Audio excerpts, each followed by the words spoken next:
बिस्मिल्लाहिर्रहमानिर्रहीम। अस्सलाम वालेकुम दोस्तों, वेलकम टू कोडिट। आज की वीडियो में हम एक नई जर्नी स्टार्ट करेंगे जिसमें हम MTT 211 का जो अपडेटेड कोर्स हुआ है 2025 का उसको डिस्कस करेंगे। तो वीडियो को अंत तक लाजमी देखना है आपने, ताकि कोई भी इंपॉर्टेंट कॉन्सेप्ट आपको मिस ना हो। बाकी वीडियो अच्छी लगे तो उसको लाइक लाजमी कीजिएगा, चैनल को सब्सक्राइब कीजिएगा और बेल आइकन को प्रेस कीजिएगा ताकि हमारे चैनल से आने में मजीद अपडेट्स आपको टाइम मिलती रहे। इसके अलावा हमारे चैनल को लाजमी जाकर विजिट कीजिएगा, काफी ज्यादा हेल्पफुल डाटा पड़ा हुआ है जो आपके लिए बहुत ज्यादा बेनिफिशियल होगा। तो बिना टाइम वेस्ट किए आज की वीडियो स्टार्ट करते हैं। आज की वीडियो हमें थीम 1 पढ़ना है। इसमें हमने ह्यूमन की जर्नी पढ़नी है बिजनेस की, कहां से स्टोन एज से लेकर एज ऑफ AI यानी आर्टिफिशियल इंटेलिजेंस की स्टेज के ऊपर जितना भी हमने बिजनेस के ऊपर किया है उस सब की हमने जर्नी यहाँ पे पढ़नी है। तो बिजनेस का सफर असल में इंसानी तारीख का ही हिस्सा है। जब से इंसान जिंदा है तब से वो किसी न किसी फॉर्म में लेन देन कर ही रहा है, यानी ट्रेड कर ही रहा है। तो पहले लोग अनाज और सामान बदलते थे, आज हम क्रिप्टो करेंसी और AI ऐप से ट्रेड करते हैं। बिजनेस के दौर की टेक्नोलॉजी कल्चर और सोसाइटी के साथ इवॉल्व होता चला गया है और आगे जाके और भी ज्यादा इन्वॉल्व होगा। ह्यूमन एवोल्यूशन के बारे में पढ़ लेते हैं, इकोनॉमिक जर्नी के बारे में पढ़ लेते हैं।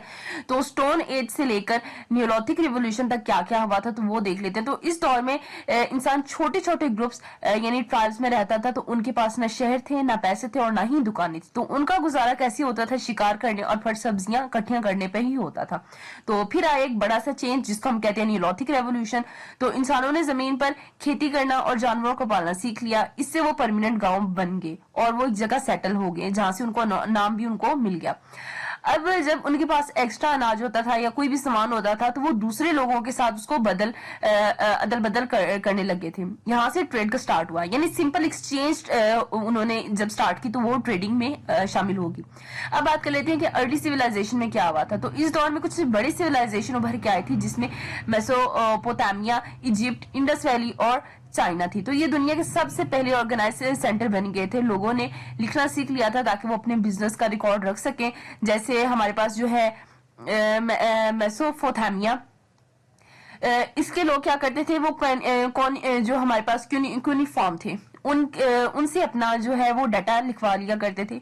और बैंकिंग सिस्टम भी आने लगा था जहां लोग अपने माल या सोना वगैरह रखवाते थे। और इसके अलावा नदियों में और बैलगाड़ियों से माल एक जगह से दूसरी जगह जाता था। ट्रेड अब भी बार्डर पर हुई होती है, लेकिन अब ये ऑर्गेनाइज्ड और शहरी फॉर्म में ले चुका है, तो इसलिए हमें ज्यादा फील नहीं होती। तो जो सिस्टम पहले से चल रहा था आज भी सिस्टम वही है, बस थोड़ा एडवांस लेवल का हो गया। आगे बात कर लेते हैं ट्रेड और मार्केटर्स में। एंशिएंट सिविलाइजेशन में क्या हुआ था? तो सबसे पहले जो सिविलाइजेशन है उसने अपने हिसाब से ट्रेड डेवलप किया था।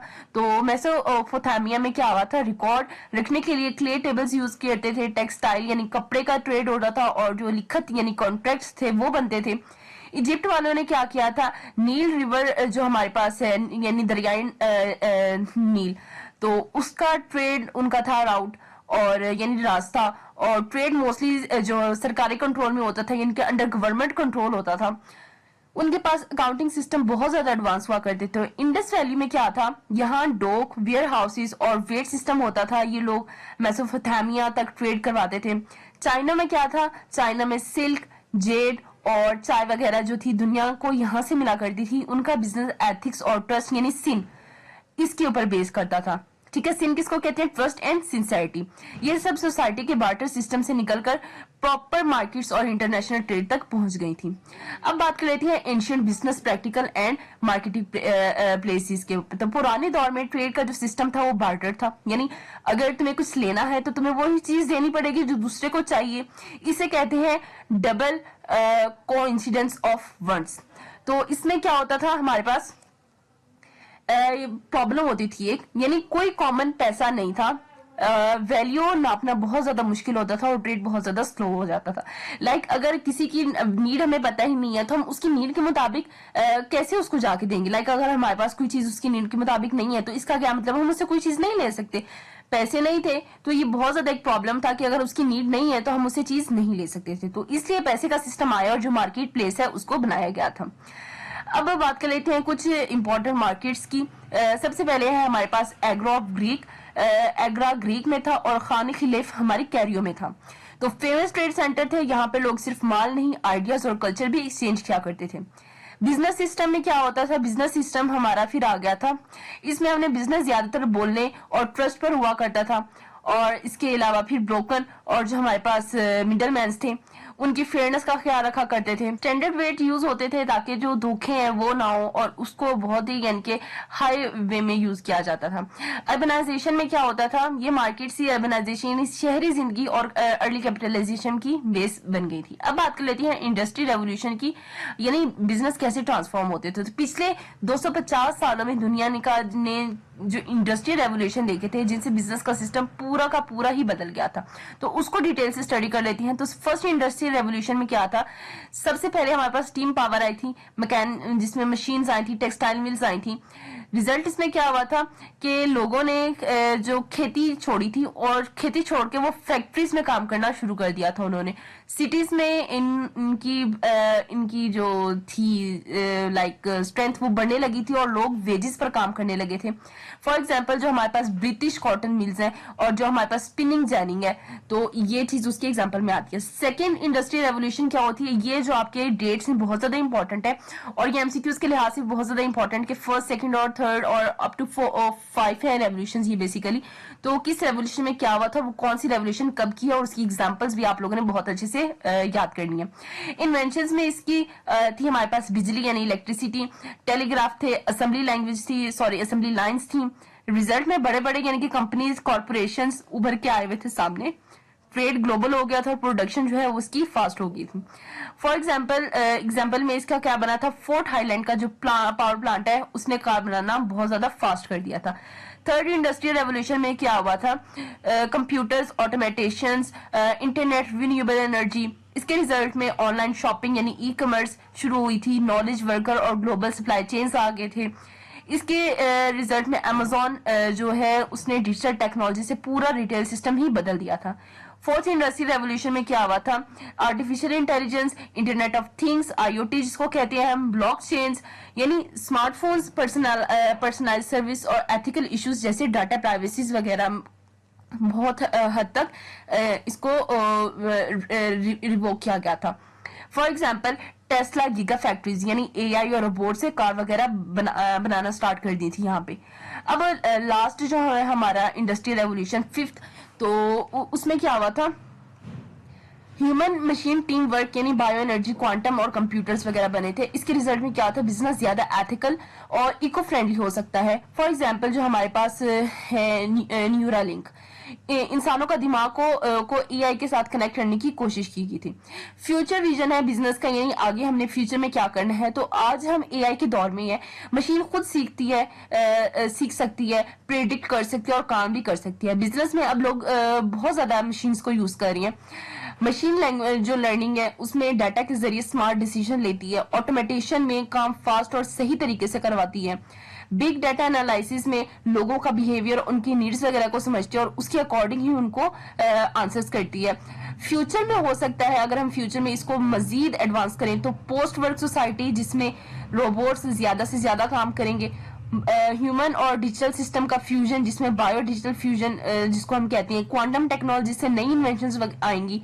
लेकिन साथ ही हमारे पास एक प्रॉब्लम है, एथिकल प्रॉब्लम है, जॉब्स खत्म हो जाएंगी लोगों के लिए, डाटा मिसयूज होने का खतरा भी हो सकता है और ह्यूमन की आइडेंटिटी का सवाल, यानी कि अगर रोबोट्स ही हर जगह काम करेंगे तो ह्यूमन की जो आइडेंटिटी है बिजनेस में वो बिल्कुल ही खत्म हो जाएगी। तो कंक्लूजन अगर देख लें इसका, यानी past vision of the future, तो बिजनेस का सफर बार्टर से लेकर ब्लॉकचेन तक एक प्रूव है कि इंसान की क्रिएटिविटी और अडेप्टिविटी का।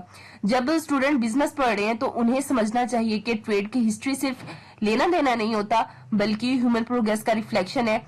चाहे पूरा जमाना का जो बाजार हो और या आज सिलिकॉन वैली हो, बिजनेस हमेशा सोसाइटी की शेप करता है। तो आजकल के स्टूडेंट्स को टेक्नोलॉजी के साथ साथ वो पुराने प्रिंसिपल भी समझने चाहिए जो हमेशा से बिजनेस के बेस रहे हैं। जो सबसे इंपॉर्टेंट है हमारे पास trust, value creation and ethical conduct. अब बात करते हैं आगे बिजनेस के नेचर की, जो एक कामयाब फ्यूचर की फाउंडेशन बनता है। तो बिजनेस एक डायनामिक यानी बदलती हुई और प्रपोजफुल एक्टिविटी है जो हर सोसाइटी और इकोनॉमी का इंपॉर्टेंट पार्ट होती है।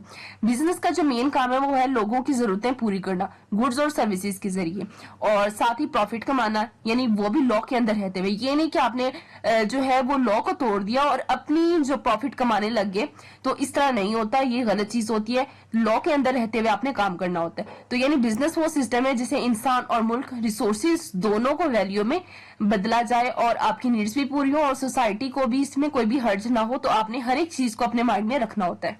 हम कि बिजनेस क्या होता है, तो बिजनेस एक इकोनॉमिक एक्टिविटी है जिसका एम होता है सोसाइटी की नीड्स को पूरा करते हुए प्रॉफिट कमाना। यानी बिजनेस में लोग गुड्स और सर्विसेज दोनों बनाते हैं, बेचते हैं और डिस्ट्रीब्यूट भी करते हैं।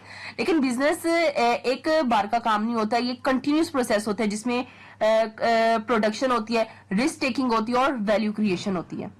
ठीक है, यानी प्रोडक्ट हम बनाते हैं, रिस्क लिया जाता है उसके अकॉर्डिंग, लाइक वो कामयाब भी हो सकती है, वो नाकाम भी हो सकता है, आपको प्रॉफिट भी हो सकता है, आपको लॉस भी हो सकता है। तो हर टाइप का रिस्क आप लेते हो जब एक बिजनेस स्टार्ट करते हो। और वैल्यू क्रिएट की जाती है कि जब आपकी चीज बन जाती है देन आपकी वैल्यू बन जाती है। तो ये चीज भी होती है। अब कुछ की कैरेक्टरिस्टिक्स हैं वो देख लेते हैं। इकोनॉमिक एक्टिविटी में क्या होता है, बिजनेस हमेशा पैसा कमाने और जो माल बनाने के लिए होता है।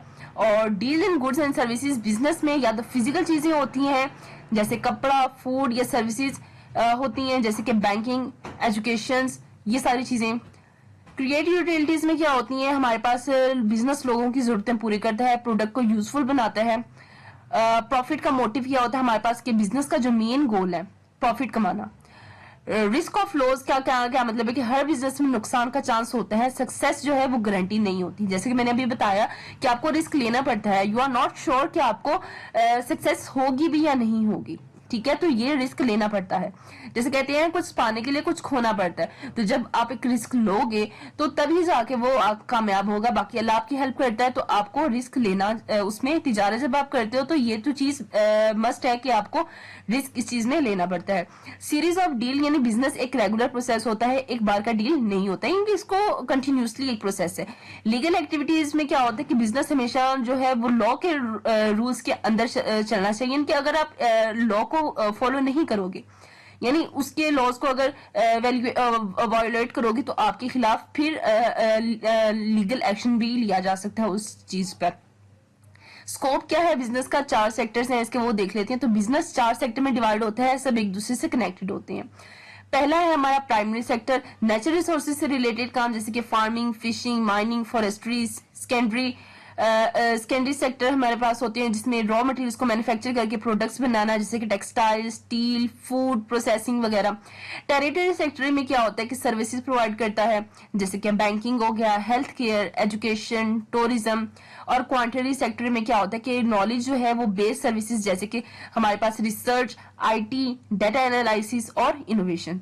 तो सिंपल वर्ड्स में प्राइमरी सेक्टर रॉ मटेरियल देता है हमें और सेकेंडरी उससे प्रोडक्ट बनाता है, और जो हमारे पास टेरिटरी है वो और जो क्वांटिटी सर्विसेज हैं ये, और ये दोनों नॉलेज प्रोवाइड करती हैं हमें। ठीक है, आगे बात कर लेते हैं इंडस्ट्रियल और कमर्शियल साइड का। तो इंडस्ट्रियल साइड क्या करती है, हमें गुड्स बनाने का काम होता है इसका, और जो कमर्स होती है ये गुड्स को मूव यानी उसको बेचना और उसको सपोर्ट करने का काम करती है।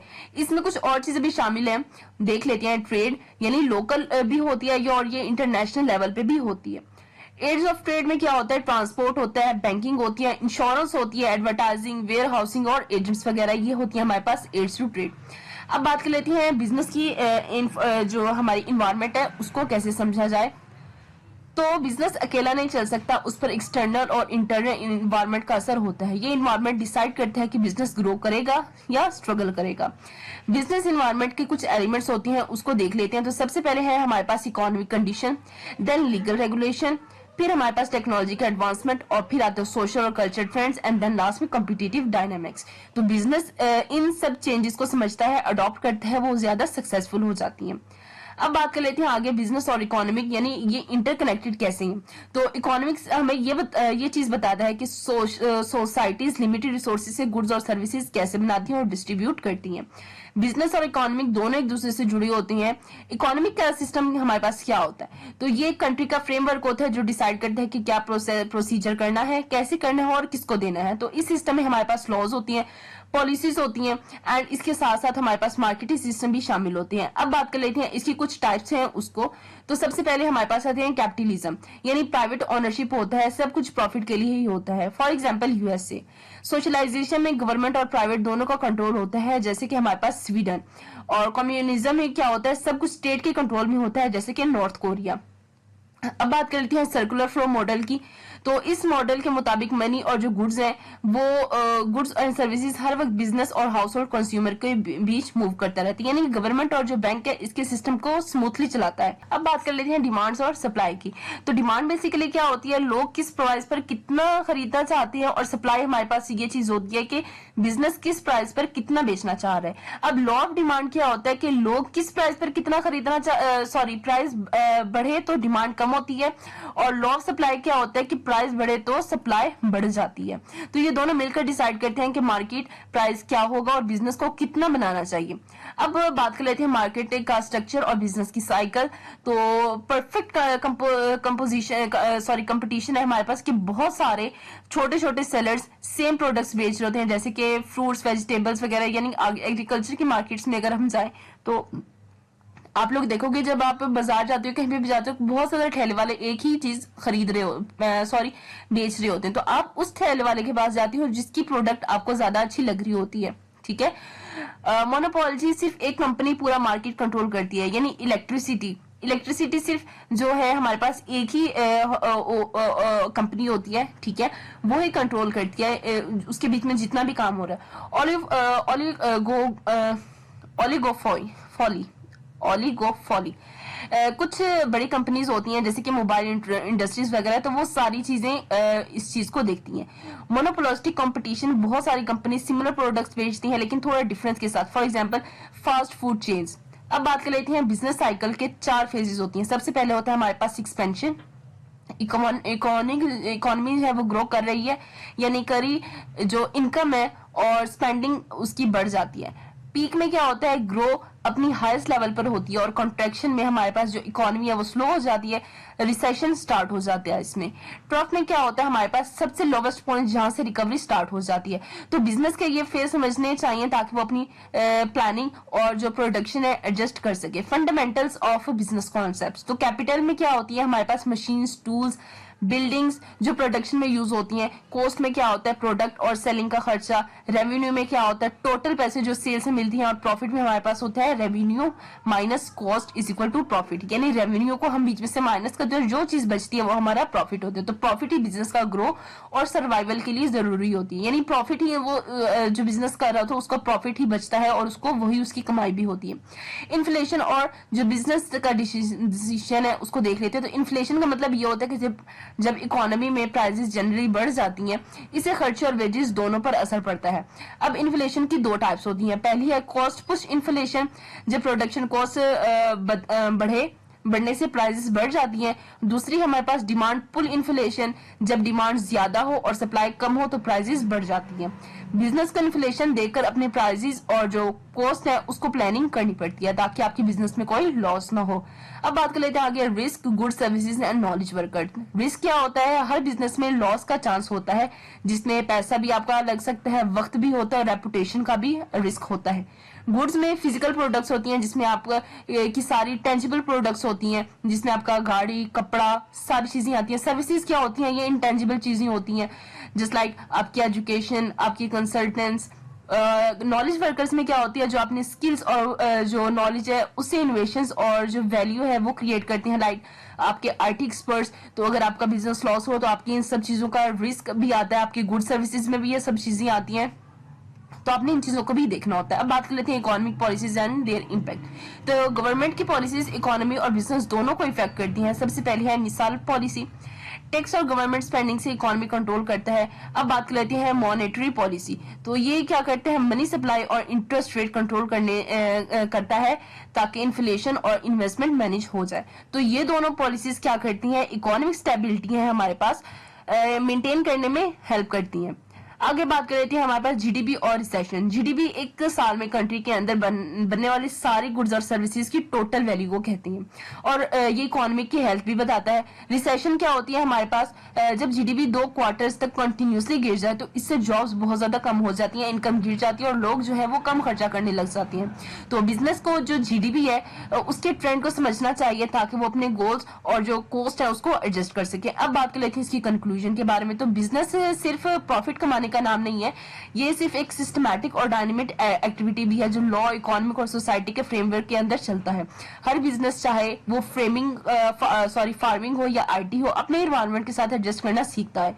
तो जो स्टूडेंट बेसिक कॉन्सेप्ट जैसे कि डिमांड्स, उनकी सप्लाई, उनकी इन्फ्लेशन का रिस्क और बिजनेस का जो लाइफ साइकिल है उसको समझ लेते हैं, तो वो फ्यूचर में सक्सेसफुल इंटरप्रीटर या मैनेजर बन सकते हैं। तो ये था आज का लेक्चर। उम्मीद है आप लोगों को पसंद आया होगा और समझ भी आएगा। जो चीज समझनी है आप लोगों के कमेंट बॉक्स में लाजमी पूछने। इसके अलावा वीडियो अच्छी लगी तो लाइक लाजमी कीजिएगा, चैनल को सब्सक्राइब कीजिएगा और बेल आइकन को प्रेस कीजिएगा ताकि हमारे चैनल से आने वाली मजीद अपडेट्स आपको टाइम नहीं मिलती रहे। इसके अलावा हमारे चैनल को लाजमी जाके विजिट कीजिएगा, काफी ज्यादा हेल्पफुल डाटा पड़ा हुआ है जो आपके लिए बहुत ज्यादा बेनिफिशियल होगा। एंड डिफरेंट प्लेलिस्ट और भी डिफरेंट सब्जेक्ट्स की पड़ी हुई हैं, वो भी आपके लिए हेल्पफुल होंगी। तो आई होप सो आपके लिए वीडियो बहुत ज्यादा बेनिफिशियल रहेगी और आगे भी जाके आपके लिए बहुत ज्यादा हेल्पफुल वीडियोस आएंगी। तो चैनल को सब्सक्राइब लाजमी कर लीजिएगा। मिलेंगे नेक्स्ट वीडियो में। दुआ में याद रखिएगा।